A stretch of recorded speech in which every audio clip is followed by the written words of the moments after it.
Alright guys, this is the kids table we're going to build. It's going to be 30 inches tall, and the top's going to be 32.5 inches square, with the base being 31.5 inches square. The legs will each be 2 inches square. So let's get out to the shop and get this thing started.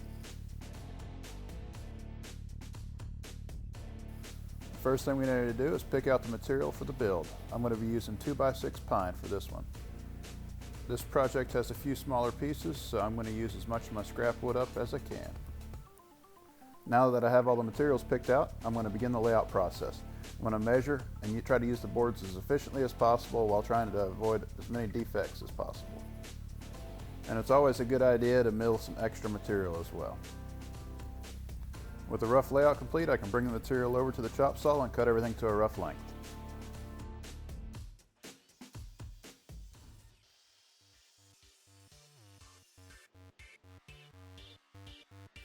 Now that our material is to a more manageable size, we'll head to the planer and flatten one face.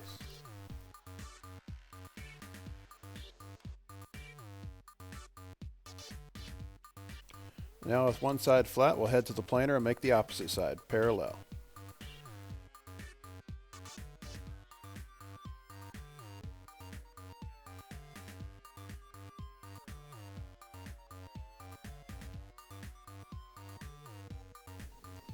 With two sides flat and parallel to each other, we'll head to the joiner and make our third side flat. After that, we'll head to the table saw and true up the last face.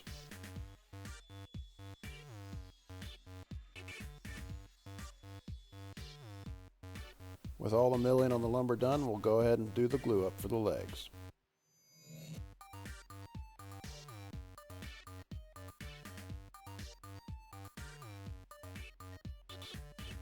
With the boards all glued up, we'll go ahead and put on as many clamps as we can.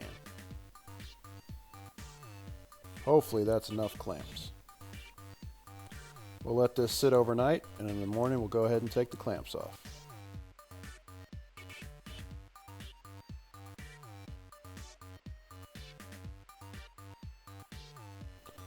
With all the clamps removed, I like to scrape off all the excess glue with the paint scraper. Then we'll head back to the joiner to square up the third face again. Next, we'll head back to the table saw and cut our legs to the rough size.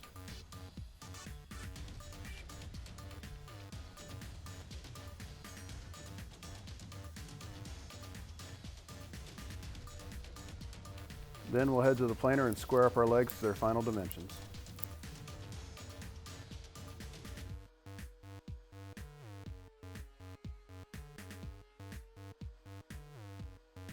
Now we'll start cutting the legs to their final length. First we'll square up one side,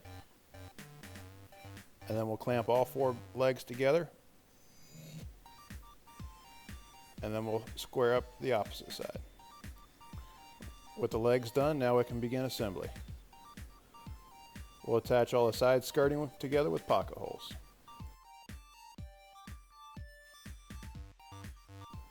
As we attach the rails to the legs, we'll use this piece of hardboard as a spacer.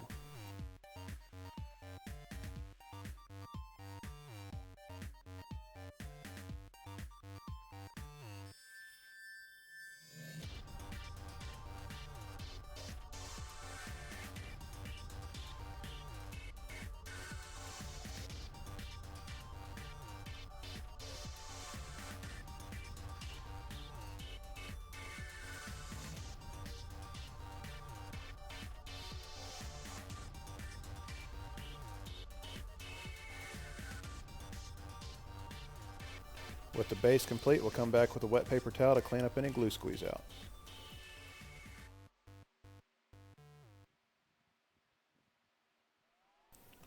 During the build process, the client asked if we could make some storage included.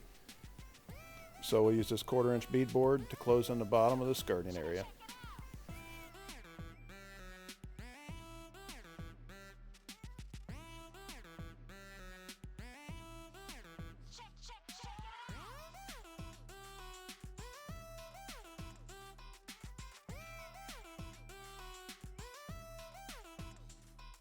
With the base complete, we'll sand to prepare for the paint.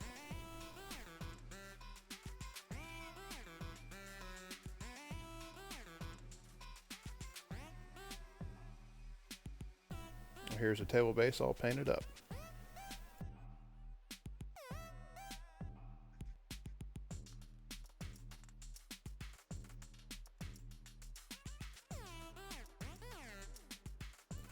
With the base completed, we'll begin working on the top. This is just 1/2 inch plywood cut to 32.5 inches square.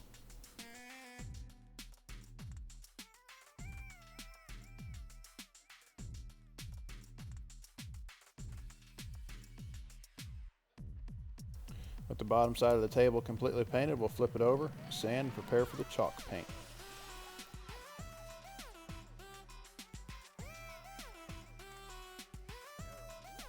We're using Rust-Oleum brand chalkboard paint in the black finish.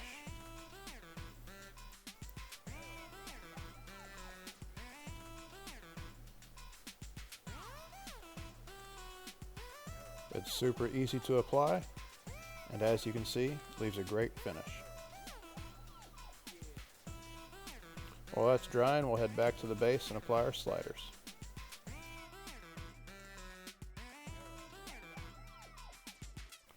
To provide access to the storage area, we'll add hinges to the top.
With the mortises done, we can go ahead and pre-drill for our screws. I like using a Vicks bit, which is a self-centering drill bit.